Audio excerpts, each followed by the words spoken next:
저는 개인적으로 로마를 배경으로 한 영화를 보는 것을 좋아했습니다.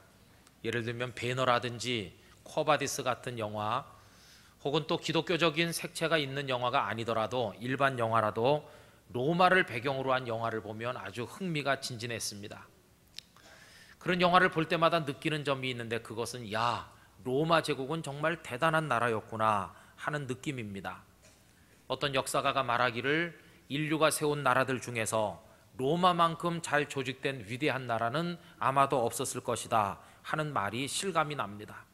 그들의 국가 체계, 그 법 체계, 이런 것들이 얼마나 고대 국가로서 깜짝 놀랄 정도의 정교함을 가지고 있었는지 말할 수가 없습니다.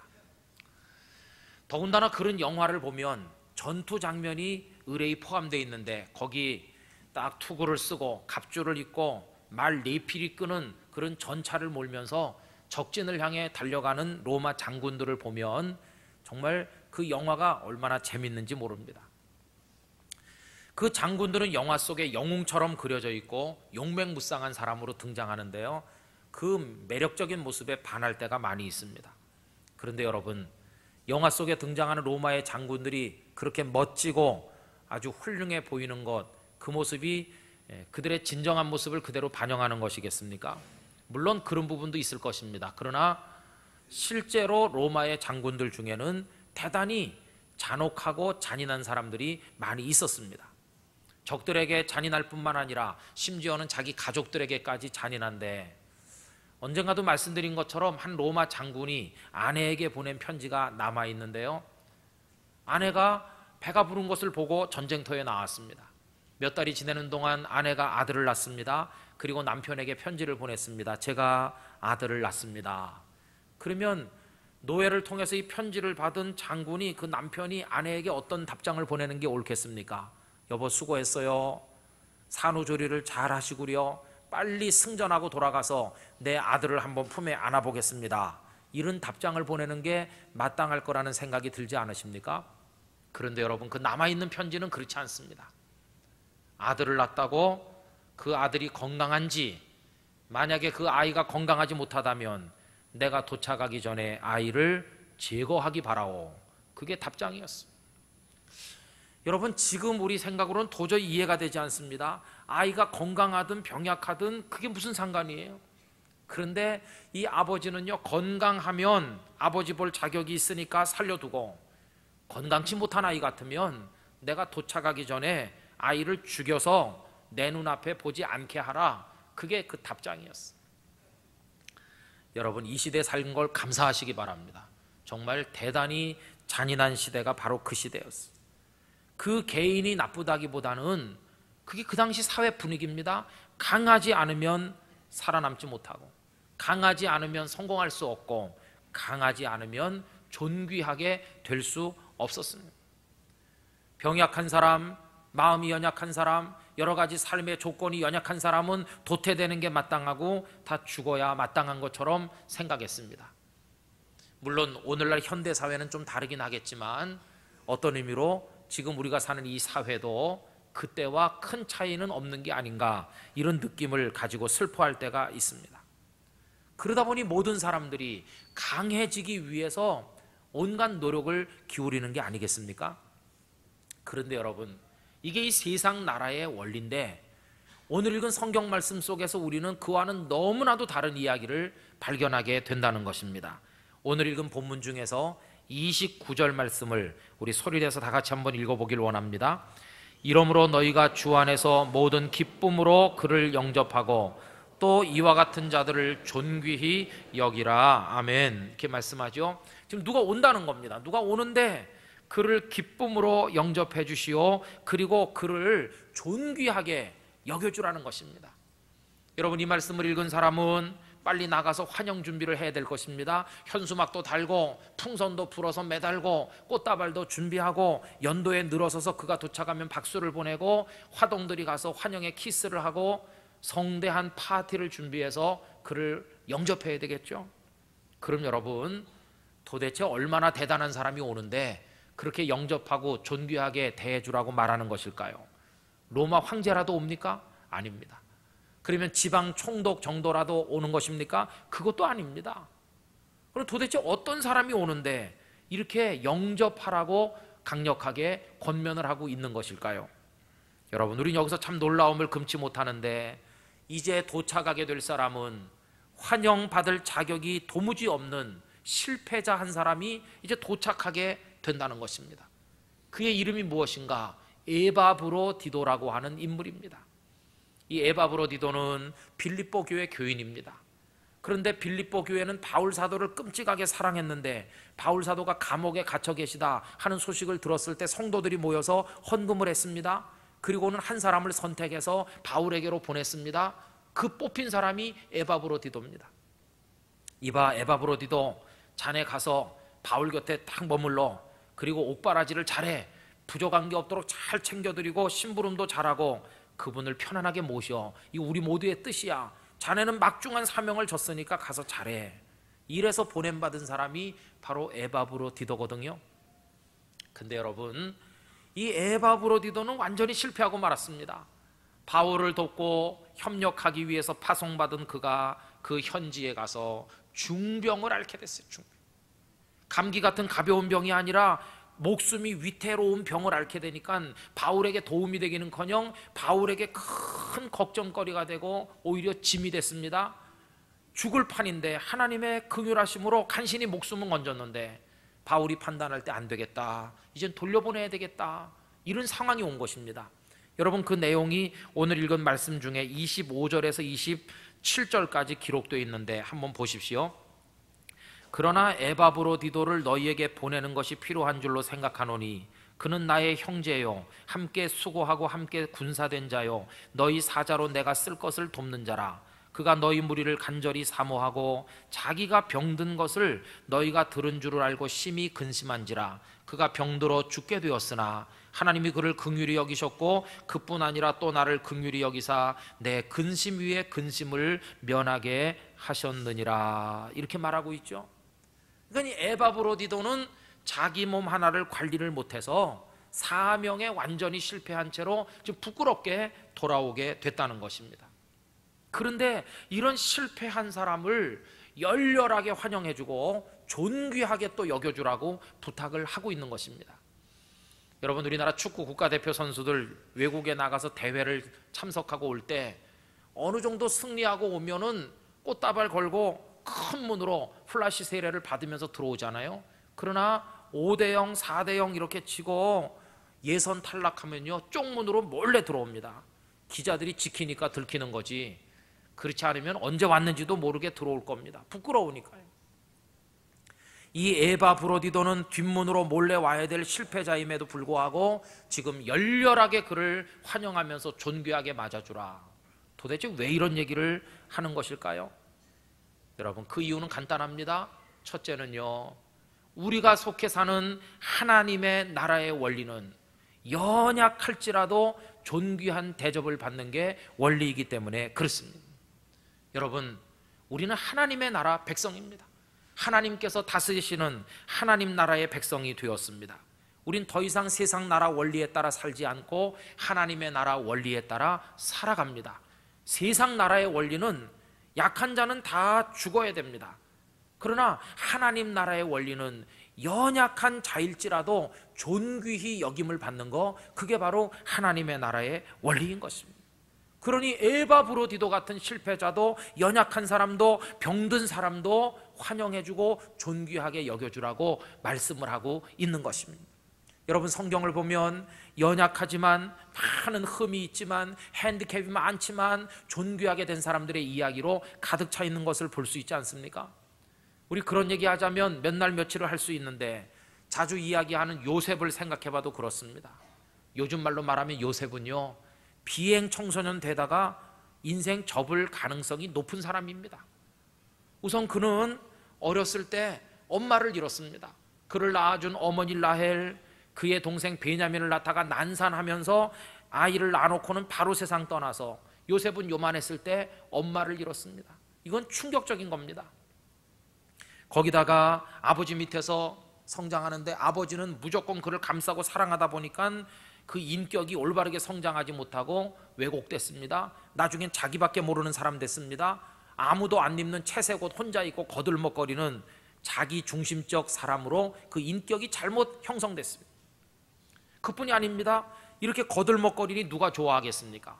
형님들이 그를 견제하고 경멸하다가 나중에는 그를 노예로 팔아먹었습니다. 그는 노예가 됐고 애굽에 가서 죽도록 고생하다가 마지막에는 그 음란한 나라에서 성적인 유혹 앞에 또 노출됐습니다. 그리고는 억울하게 감옥에 떨어졌습니다. 여러분, 어려서 어머니 잃고 인격이 삐딱하게 성장됐죠. 거기다가 노예살이 했죠. 죽도록 고생했죠. 그리고 타락하기 쉬운 성적인 유혹 앞에 노출됐죠. 다른 사람 같으면 망가져도 벌써 망가지고 그 인생이 무너져도 벌써 무너지고, 그리고 다 타락해서 끝장을 보았을 그런 상황에 요셉이 성장했습니다. 아니면 인생을 비관하면서 자살을 시도했을지도 모릅니다. 그런데 여러분, 성경 속에 나타난 나중의 요셉은 어떤 모습입니까? 그래서 그 인생이 망가지고 완전히 주저앉은 그런 모습인가? 아닙니다. 그는 마치 한 번도 상처받은 일이 없다는 듯이, 한 번도 어려운 고통을 겪은 적이 없는 사람인 것처럼 아주 아름다운 모습으로 우리 앞에 서 있습니다.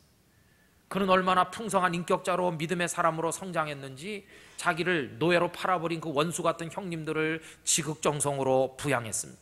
그뿐이 아니라 자신을 노예로 부려먹고 감옥에까지 던져버린 이 애굽 사람들을 먹여 살리는 그들의 구원자가 됐습니다. 그는 완전히 성숙한 리더로 성경 속에 우뚝 서 있는 것을 우리가 만날 수 있습니다.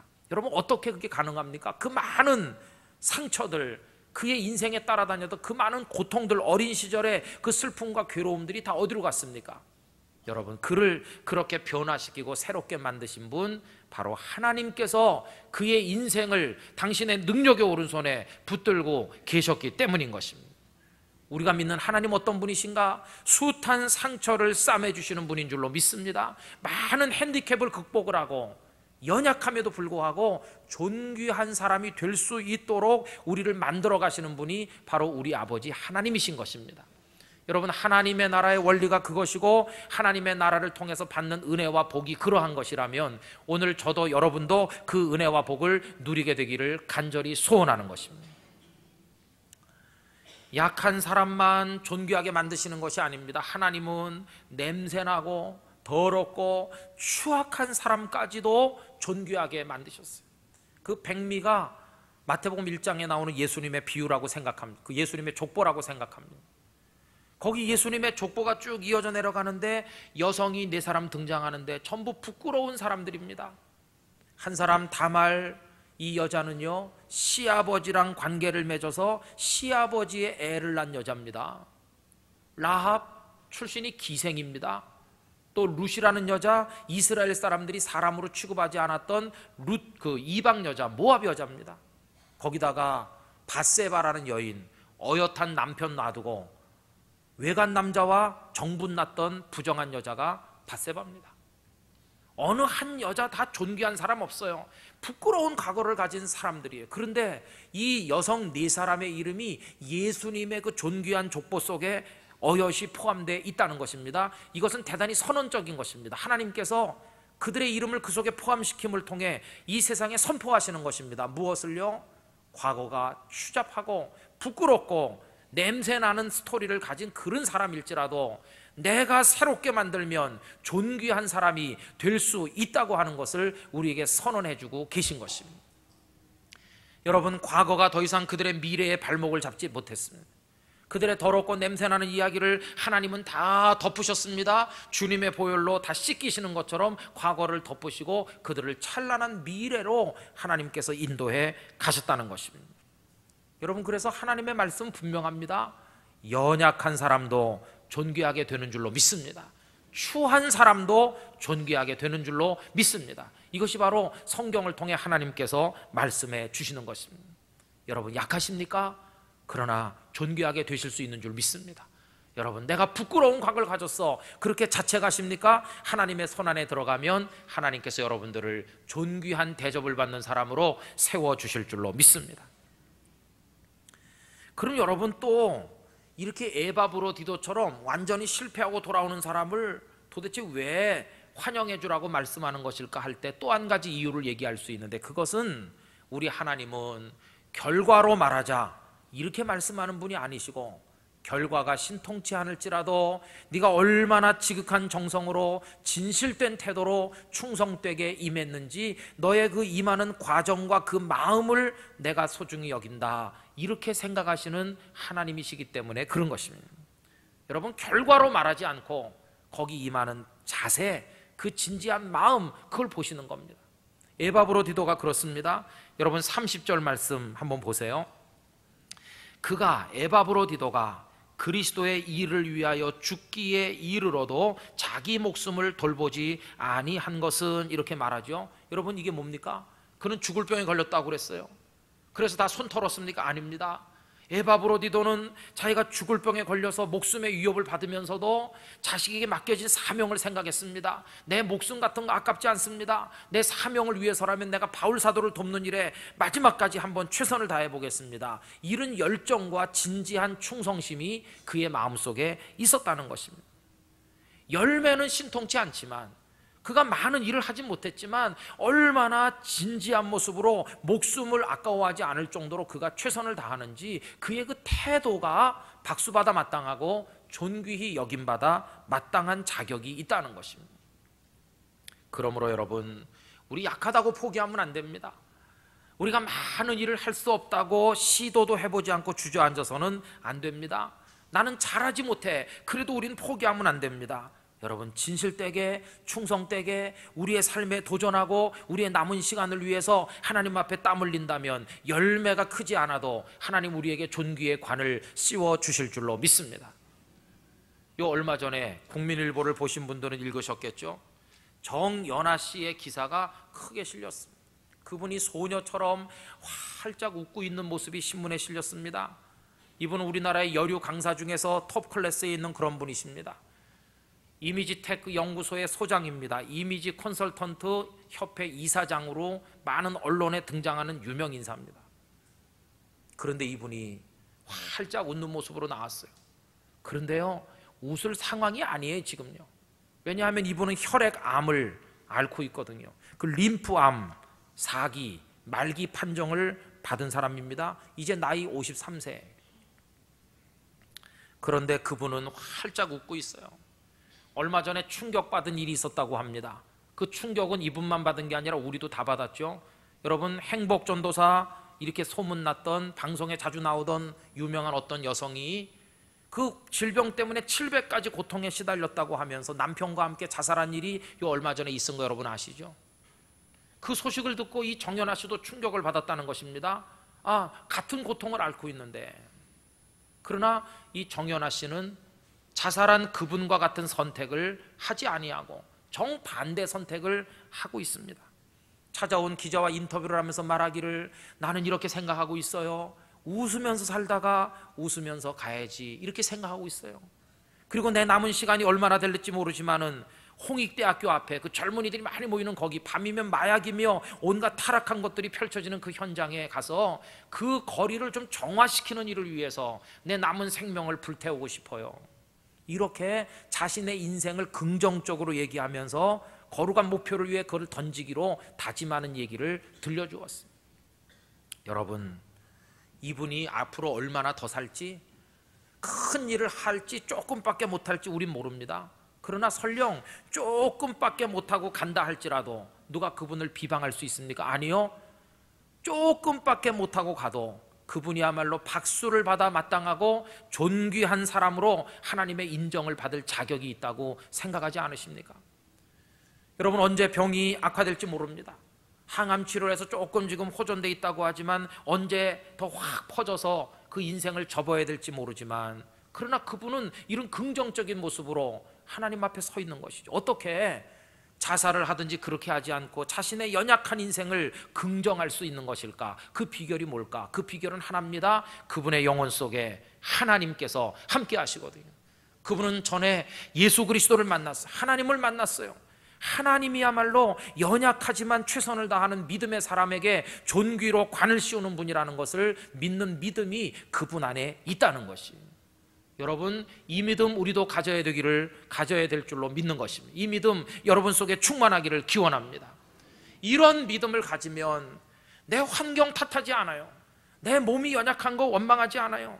내가 어떤 사람일지라도 하나님 앞에서 내 삶을 긍정하면서 살아가는 사람이 될 수 있다는 것입니다. 저는 이게 복음의 능력이라고 믿습니다. 하나님의 복음은 죄인을 의인으로 바꾸시고 무익하던 인생을 소중하게 만드시고, 그리고 주저앉았던 사람을 다시 인생에 도전하게 만드시고, 연약하지만 하나님이 존귀히 쓰시는 사람이 될 수 있다는 믿음을 가지고 남은 인생을 불태워 살도록 만드는 능력이 그 복음 안에 있는 것입니다.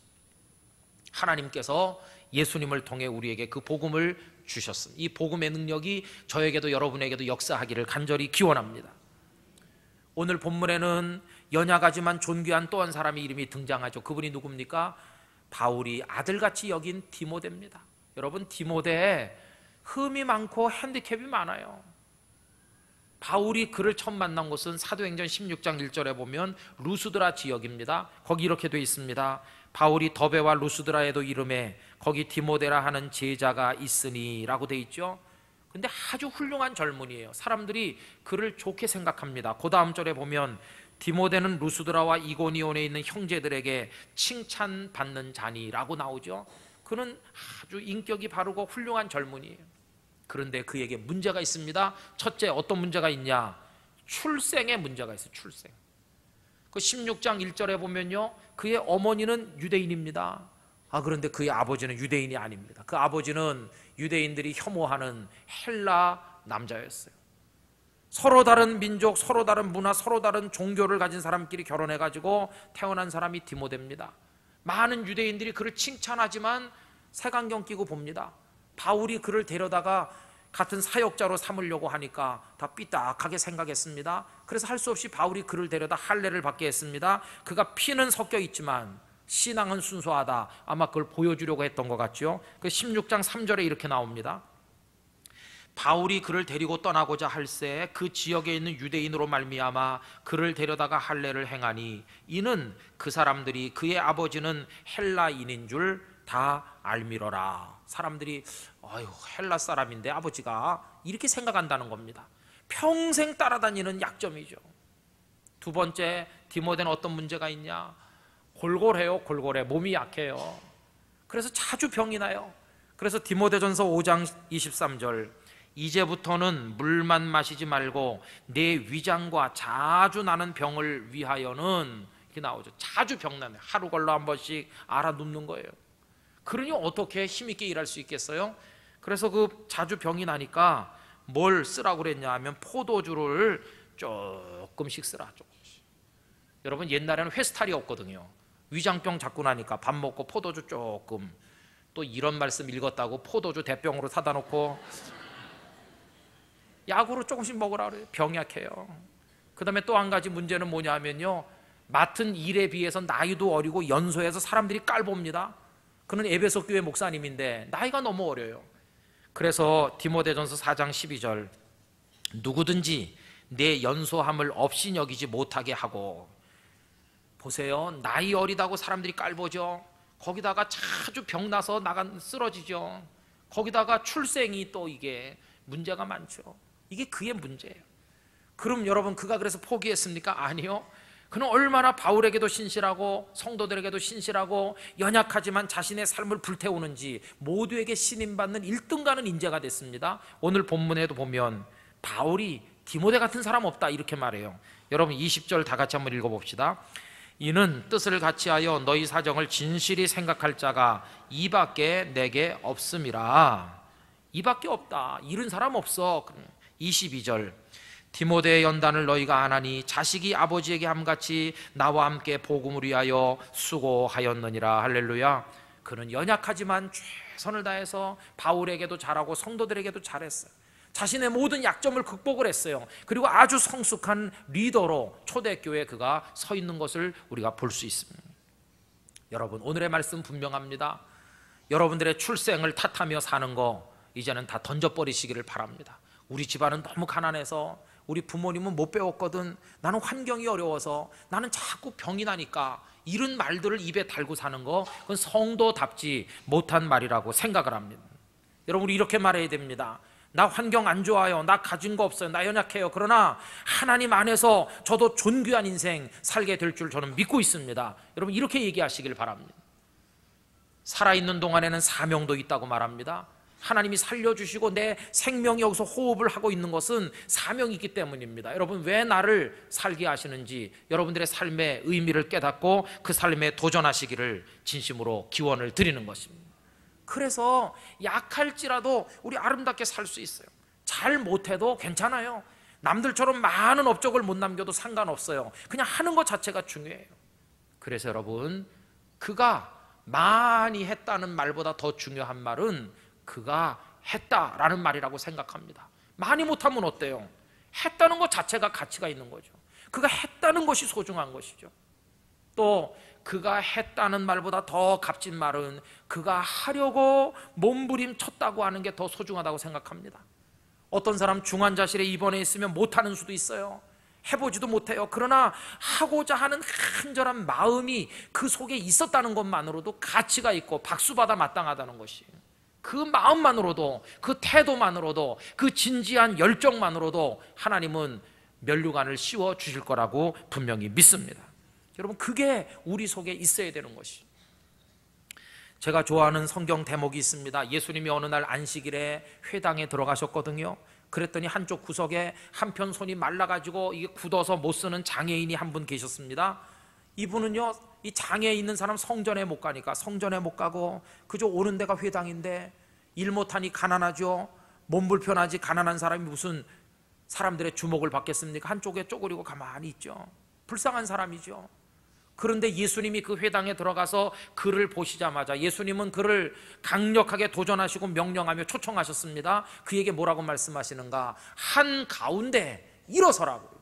참 놀라운 얘기입니다. 너 왜 주변에서 머뭇거리고 있냐? 왜 변두리에서 쪼그리고 앉아있느냐? 왜 네 인생을 저 구석에 던져놓고 있느냐? 이 한가운데 서라, 주인공 되라, 일어서라, 이렇게 말씀하신 겁니다.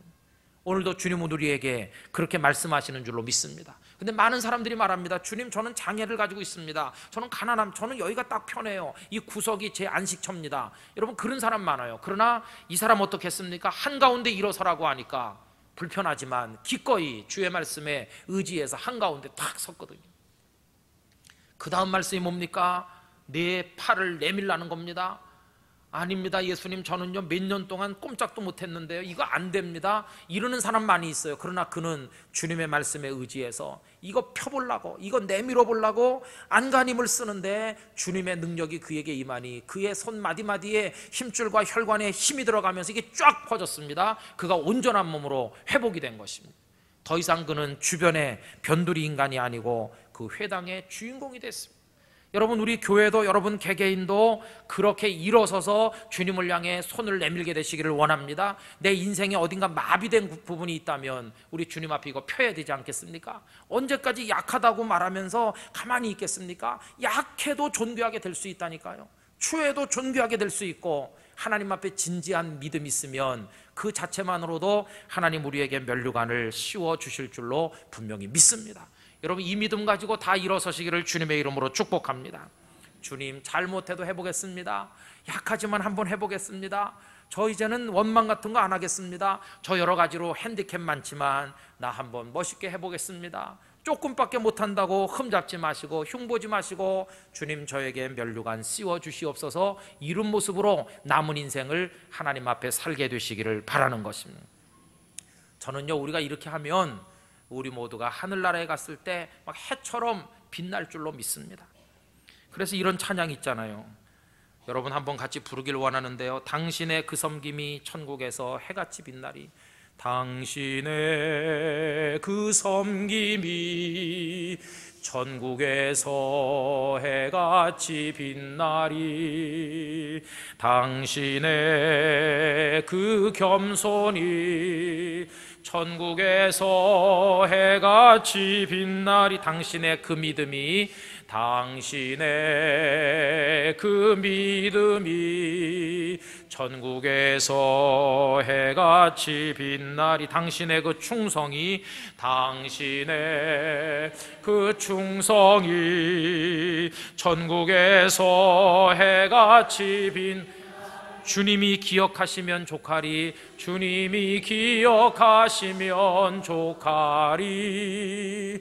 예수님 사랑으로 가득한 모습, 천사도 흠모하는 아름다운 그 모습, 천국에서 해같이 빛나리. 할렐루야. 부족하지만 우리가 믿음으로 겸손하게 충성하면서 진실되게 나가면 여러분 다 하늘나라에서 빛나고 아름다운 면류관을 쓰게 될 줄로 믿습니다. 여러분 그런 마음으로 하나님 앞에 살아가시길 원하는데요, 그렇게 살아가는 한 걸음 한 걸음 속에 우리를 도우시는 성령님의 역사가 함께해 주실 줄로 믿습니다. 지금까지 살아온 부끄러운 과거 있지만 이제는 주님 사랑하면서 나 한번 그렇게 살겠습니다, 이런 큰 결단이 이 시간 여러분 속에 생겨나시기를 주님의 이름으로 축원합니다. 다 같이 기도하겠습니다.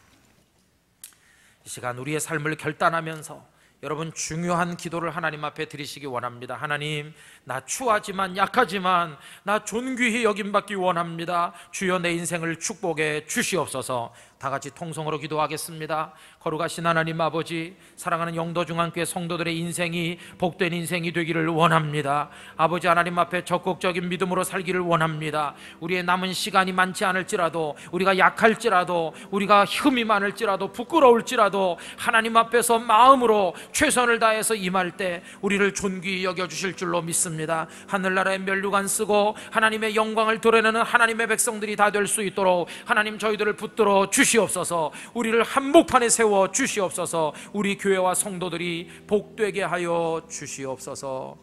믿습니다. 주님, 약합니다. 냄새납니다. 무능합니다. 그러나 존귀케 될 줄로 믿습니다. 우리 남은 인생을 그런 비전을 가지고 하나님 앞에 열정적으로 살아가게 하여 주시옵소서. 예수님의 이름으로 기도하옵나이다. 아멘.